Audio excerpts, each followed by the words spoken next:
अहद कदीम के यूनान का नाम लेते ही अदब, आर्ट, फ़लसफ़ा, मज़हब और शायरी के वो तमाम रवायात ज़हन में ताज़ा हो जाते हैं जिनकी बिना पर यह तहज़ीब दुनिया की दीगर कदीम तहज़ीबों में मुमताज़ रही है। ये तहज़ीब तकरीबन 1200 कबल मसीह में बहरा रोम के किनारे परवान चढ़ी। इब्तिदा में यूनानी साहिली बस्तियों के गिर्द आबाद थे। अक्सर लोगों का ज़रिया मुआश काश्तकारी और माहीगीरी था।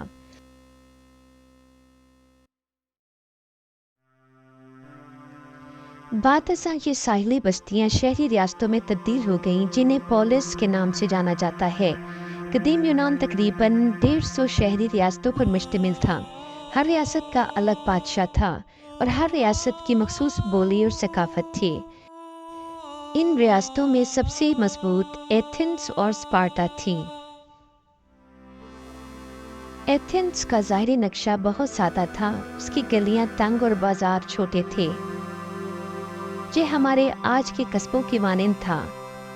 फ़र्क सिर्फ ये है कि ये एक ऐसा कस्बा था जो शानदार इल्मी रवायात का गहवारा था। यहाँ लोग बाज़ारों, चौराहों और जिम्नाजियम में जमा होते और आपस में तबादला ख्याल करते और मुख्तलिफ मौज़ूआत पर इल्मी बहस किया करते थे। इस रियासत ने फ़नून लतीफ़ा और फ़न तामीर में खूब नाम कमाया। एथेंस अपने फ़न तामीर, अदब व फ़लसफ़ा, रियाजी और थिएटर की वजह से मशहूर थे। इन्हें इल्म हासिल करने का बहुत शौक था। दुनिया के नामवर फ़लसफ़ी सुकरात के शागिर्द अफलातून का ताल्लुक भी एथेंस से था। सुकरात और अफलातून की दरसगाहें इसी तारीखी शहर में वाक़ हैं।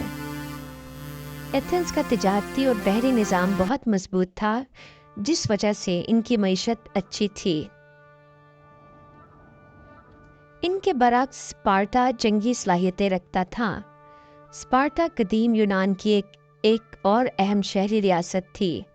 स्पार्टा के ताकतवर जंगजुओं ने फ़ारस जंग के दौरान यूनान में ईरानियों को शिकस्त दी। स्पार्टा में लड़कों को 7 साल की उम्र से ही जंगी महारतें सीखने के लिए फ़ौजी स्कूल भेजा जाता था। यहाँ मार्शल आर्ट को बहुत अहमियत हासिल थी। काश्तकारी, तदरीस, माहीगीरी और दस्तकारी जैसे पेशों से लोग वाबस्ता थे। ख़वातीन भी पढ़ी लिखी थीं, लेकिन उन्हें काम करने की इजाज़त नहीं थी। बच्चों की परवरिश, खाना पकाना और दीगर घरेलू उमूर उनकी जिम्मेदारी थी। कदीम यूनानी बहुत से देवी और देवताओं को पूजते थे और बेशुमार अफसानवी कहानियों को मानते थे।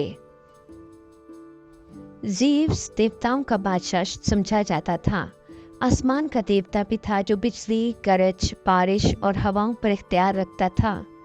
यूनानियों के नज़दीक हर चीज़ का खुदा था, जैसे समंदर, तीरंदाजी, हिकमत, दिफा, मोहब्बत और खूबसूरती।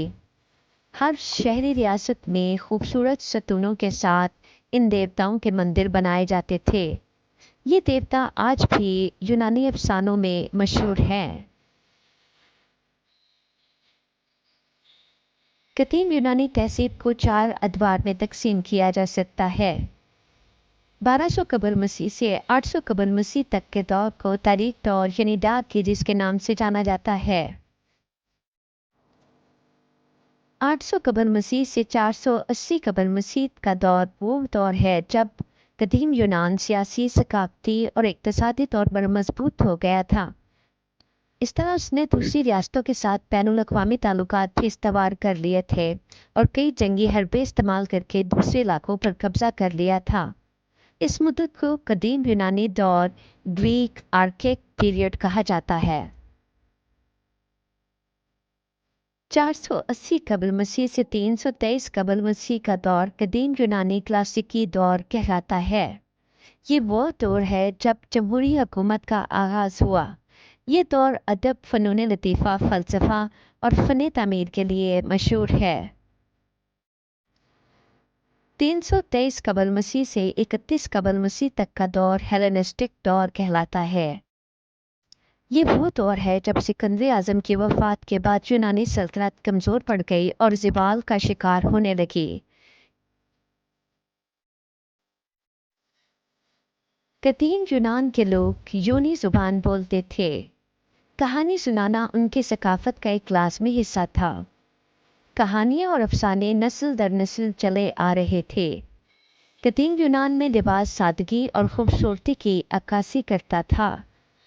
مردوں اور عورتوں دونوں کے لیے تقریباً ایک جیسا لباس تھا جسے چیٹن کہتے ہیں۔ یونانی مقامی پیداوار جیسا کہ زیتون، انگور اور گندم پر مبنی غذا کا لطف اٹھاتے تھے۔ وہ اکثر اجتماعی کھانے کے لیے اکٹھے ہوتے تھے۔ روایتی تقریبات یونانی زندگی کا ایک اہم حصہ تھی، جن میں دیویوں اور دیوتاؤں کی تعظیم کرنے والے تہوار شامل تھے، جیسا کہ زیوس دیوتا کے لیے اولمپک گیمز کا تہوار وقف کیا گیا تھا۔ ان تہواروں میں مختلف کھیل شامل ہوتے تھے۔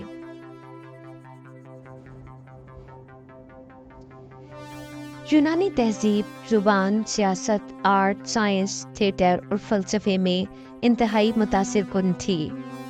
دیگر تہذیبوں کی نسبت یونانی مجسمہ سازی اور فن تعمیر میں اپنی مثال آپ تھے۔ وہ مٹی کے برتن بنا کر مختلف رنگوں سے سجاتے تھے۔ ڈرامہ اور تھیٹر میں یونانیوں نے بہت کام کیا۔ عمارات کی تعمیر میں ستونوں کا استعمال کیا جاتا تھا۔ یونانی تہذیب جمہوری نظام کے لیے بھی مانی جاتی تھی۔ اس نظام کے تحت شہریوں کو یہ آزادی حاصل تھی کہ وہ اپنی مرضی سے حکمران کا انتخاب کر سکیں اور اسمبلی میں قوانین پر بات چیت کر سکیں، سلطنت کی بہتری کے لیے رائے دے سکیں۔ تاہم خواتین اور غلام اسمبلی کا حصہ نہ تھے۔ سکندر اعظم الیگزینڈر دی گریٹ یونانی فاتحین میں سب سے مشہور فاتح تھا۔ سکندر اعظم ارسطو جیسے عظیم فلسفی کی شاگردی میں رہا۔ اس نے گھڑ سواری، تلوار بازی اور نیزہ بازی میں مہارت حاصل کی۔ سکندر اعظم ایک ہوشیار، بہادر اور شاندار فوجی رہنما ثابت ہوا۔ اس نے اپنی سلطنت کو مقدونیہ سے مصر اور یونان سے ہندوستان تک وسعت دی۔ کم عمری میں ہی سکندر اعظم نے یونان کی شہری ریاستوں کے ساتھ مصر اور فارس کو فتح کیا۔